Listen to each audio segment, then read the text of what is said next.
ಸರ್ಕಾರ ಬಡ ವಿದ್ಯಾರ್ಥಿಗಳಿಗೆ ನೆರವಾಗಲಿ ಅಂತ ಹಲವು ವಸತಿ ಯೋಜನೆಗಳನ್ನು ಜಾರಿಗೆ ತಂದಿದೆ. ಆದರೆ ಇಲ್ಲೊಂದು ಕಾಲೇಜಿನಲ್ಲಿ ವಿದ್ಯಾರ್ಥಿಗಳು ಮೂಲಭೂತ ಸೌಕರ್ಯದಿಂದ ವಂಚಿತರಾಗ್ತಾ ಇದ್ದಾರೆ. ಮಕ್ಕಳಿಗೆ ಸಮರ್ಪಕವಾಗಿ ಆಹಾರ ಪೂರೈಕೆ ಮಾಡದೆ ನಿರ್ಲಕ್ಷ್ಯವನ್ನ ವಹಿಸಲಾಗಿದೆ. ಈ ಕುರಿತ ಒಂದು ವರದಿ ಇದೆ, ಬನ್ನಿ ನೋಡ್ತಾ ಹೋಗೋಣ.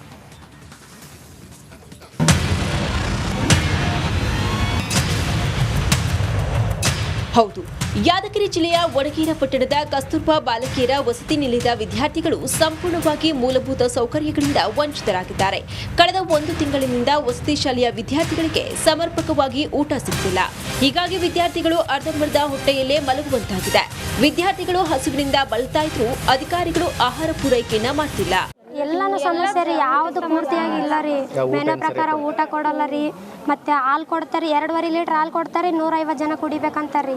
ಹಾಲಿನಾಗಿದ್ರೆ ಸಕ್ಕರೆ ಸೀನೇ ಆಗಿರಲ್ಲ ರೀ, ಬರೀ ಬಿಸಿ ನೀರು ಕುಡ್ದಂಗ ಆಗಿರ್ತದೆ. ಒಟ್ಟು ಊಟ ಸರಿನೇ ಇಲ್ಲ ರೀ.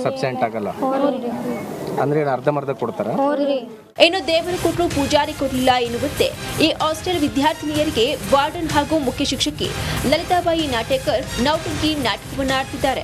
ಸಮರ್ಪಕವಾಗಿ ವಿದ್ಯಾರ್ಥಿಗಳಿಗೆ ಊಟ ಪೂರೈಕೆ ಆಗುತ್ತಿರುವ ಬಗ್ಗೆ ಪ್ರಶ್ನೆ ಮಾಡಿದ್ರೆ ವಿದ್ಯಾರ್ಥಿನಿಯರನ್ನ ಟಾರ್ಗೆಟ್ ಮಾಡ್ತಾರಂತೆ. ಹೀಗಾಗಿ ವಿದ್ಯಾರ್ಥಿನಿಯರು ಊಟವಿಲ್ಲದೆ ಖಾಲಿ ಹೊಟ್ಟೆಯಲ್ಲೇ ದಿನದೂಡುವಂತಾಗಿದೆ. ಇದಷ್ಟೇ ಅಲ್ಲದೆ ವಿದ್ಯಾರ್ಥಿಗಳಿಗೆ ಶೂ, ಪೇಸ್ಟ್, ಸೋಪ್ ಯಾವುದನ್ನು ಕೊಡ್ತಿಲ್ವಂತೆ. ಈ ಬಗ್ಗೆ ಪೋಷಕರು ಪ್ರಶ್ನೆ ಮಾಡಿದ್ರೆ ಅವರ ಮೇಲೂ ಹೆಡ್ ಮಾಸ್ಟರ್ ಮೇಡಮ್ ದರ್ಪವನ್ನ ಮೆರಿತಾ ಇದ್ದಾರಂತೆ. ಸರಿಯಾಗಿ ಊಟ ಕೊಡ್ತಿಲ್ಲ. ಮೊನ್ನೆ ನಾವು ವಿಸಿಟ್ ಕೊಟ್ಟಾಗ ಒಂದು ರೊಟ್ಟಿ ಕಾಳು ಕೊಟ್ಟಿದ್ದಾರೆ, ಅನ್ನ ಮಾಡಿಲ್ಲ. ಸಾಂಬಾರು ಅಂತ ಪೂರ ನೀರಿನಂಥದ್ದು ಸಾಂಬಾರು ಮಾಡಿದ್ದಾರೆ.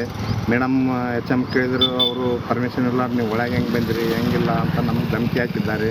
ಮೇಲಧಿಕಾರಿ ಫುಡ್ ಸಪ್ಲೈ ಮಾಡೋರು ಅವರು ಅವ್ಯವಹಾರ ಮಾಡಕತ್ತಾರೆ. ಅವರಿಗೆ ಕ್ಯಾನ್ಸಲ್ ಮಾಡಬೇಕು. ಅವ್ರದ್ದು ನಾವು ಅವ್ರಿಗೆ ಭಾಳ ಕೇಳಿದ್ರನ್ನ ಕೆಲಸ ಮಾಡ್ತಿಲ್ಲ. HMನ ಪೂರ ಅವ್ರನ್ನ ಸರಿಯಾಗಿ ಕೆಲಸ ಮಾಡ್ತಿಲ್ಲ. ಒಟ್ಟಾರೆ ಸರ್ಕಾರದ ಮಹತ್ವಾಕಾಂಕ್ಷೆಯ ಕನಸುಗಳಿಗೆ ಹಣಬಾಕ ಅಧಿಕಾರಿಗಳು ಮಣ್ಣೆರಚ್ತಾ ಇದ್ದಾರೆ.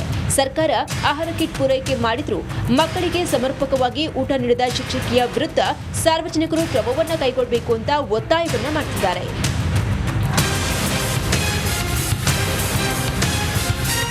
ನಾಗರಾಜ್ ಮುಗದಮ್ಮ, ರಿಪಬ್ಲಿಕ್ ಕನ್ನಡ, ಯಾದಗಿರಿ. ಉತ್ತರ ಕರ್ನಾಟಕದಲ್ಲಿ ಭೀಕರ ಜಲಕ್ಷಾಮ ತಾಂಡವವಾಡ್ತಾ ಇದೆ. ಅದರಲ್ಲೂ ಒಂದು ನದಿ ಇಲ್ಲದ ಧಾರವಾಡ ಜಿಲ್ಲೆಯಲ್ಲಿ ಈಗ ನೀರಿಗಾಗಿ ಹಾಹಾಕಾರ ಶುರುವಾಗಿದೆ. ಈ ಬಗ್ಗೆ ಒಂದು ರಿಪೋರ್ಟ್ ಇದೆ, ಬನ್ನಿ ನೋಡ್ತಾ ಹೋಗೋಣ.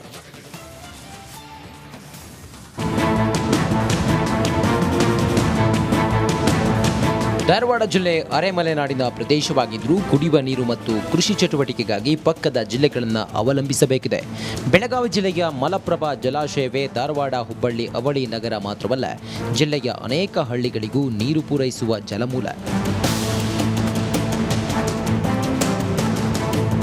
ಇನ್ನು ನೀರಸಾಗರ ಡ್ಯಾಂನಿಂದ ಹುಬ್ಬಳ್ಳಿ ನಗರದ 22 ವಾರ್ಡ್ಗಳಿಗೆ ಕುಡಿಯುವ ನೀರು ಪೂರೈಕೆ ಮಾಡಲಾಗುತ್ತಿದೆ. ಆದರೆ ಈ ಸಲದ ಭೀಕರ ಬರಗಾಲದಿಂದಾಗಿ ಮಲಪ್ರಭಾ ಜಲಾಶಯದಲ್ಲಿ ನೀರಿನ ಮಟ್ಟ ಕುಸಿಯುತ್ತಿದೆ. ಇತ್ತ ನೀರಸಾಗರ ಡ್ಯಾಂನ ನೀರಿನ ಪ್ರಮಾಣವು 0.3 TMCಗೆ ಇಳಿದಿದೆ. ಈಗ ನಮಗೆ ಜೂನ್ ವರೆಗೆ ಬೇಕು ಅಷ್ಟು ನೀರು ನಮಗೆ ಸಂಗ್ರಹಣೆ ಆಗಿದೆ ಅಂತ ಸಂಬಂಧಪಟ್ಟ ನಮ್ಮ ಅಧಿಕಾರಿಗಳಿಂದ ನಮಗೆ ವರದಿಯನ್ನು ಬಂದಿದೆ. ಆದ್ರೆ ಮುನ್ಸೂಚನೆಯಾಗಿ ನಮಗೆ ಯಾವುದೇ ಇದು ಬರ ತುಂಬಾ ತೀವ್ರ ಇರುವುದರಿಂದ ಹಾಗೂ ಈಗ ಕುಡಿಯುವ ನೀರಿಗೆ ನಾವು ಆದ್ಯತೆ ಕೊಡಬೇಕಾಗಿರುವುದರಿಂದ ನಾವು ನೀರು ಸಾಗರ ಮಾತ್ರ ಅಲ್ಲ, ಎಲ್ಲಿ ನಾವು ಸಂಗ್ರಹಣೆ ಮಾಡಿದೀವಿ ಕೆರೆಗಳು, ರಿಸರ್ವಾಯರ್ಸ್ಗಳು ಎಲ್ಲಿ ಕುಡಿಯುವ ನೀರು ಇದಾವೆ ಅದನ್ನು ಕುಡಿಯುವ ನೀರಿಗೆ ಮಾತ್ರ ನಾವು ಅದನ್ನು ಸೀಮಿತ ಮಾಡಬೇಕು ಅಂತ ಹಿನ್ನೆಲೆಯಲ್ಲಿ ಅವರಿಗೆ ನಾವು ಸೂಚನೆ ಮಾಡಿದೀವಿ. ಹಾಗಾಗಿ ಅದರಲ್ಲಿ ಯಾವುದೇ ರೀತಿಯಲ್ಲಿ ಕುಡಿಯುವ ನೀರು ಬಿಟ್ಟು ಬೇರೆ ಬಳಕೆಗೆ ಮಾಡಬಾರದು ಅಂತ ಅದರಲ್ಲಿ ನಮ್ಮ ಅಧಿಕಾರಿಗಳು ನಿಗಾ ವಹಿಸಿದ್ದಾರೆ. ನೀರಸಾಗರ ಜಲಾಶಯದಲ್ಲಿ ನೀರಿನ ಅಭಾವದಿಂದಾಗಿ ಕೃಷಿ ಚಟುವಟಿಕೆಗಳಿಗೆ ಬ್ರೇಕ್ ಬಿದ್ದಿದ್ದು ಗಂಭ್ಯಾಪುರ ಮತ್ತು ಬಸವನಕೊಪ್ಪ ಗ್ರಾಮ ಪಂಚಾಯಿತಿ ವ್ಯಾಪ್ತಿಯಲ್ಲಿರೋ 10 ಹಳ್ಳಿಗಳ ರೈತರಿಗೆ ಪರದಾಟ ಶುರುವಾಗಿದೆ.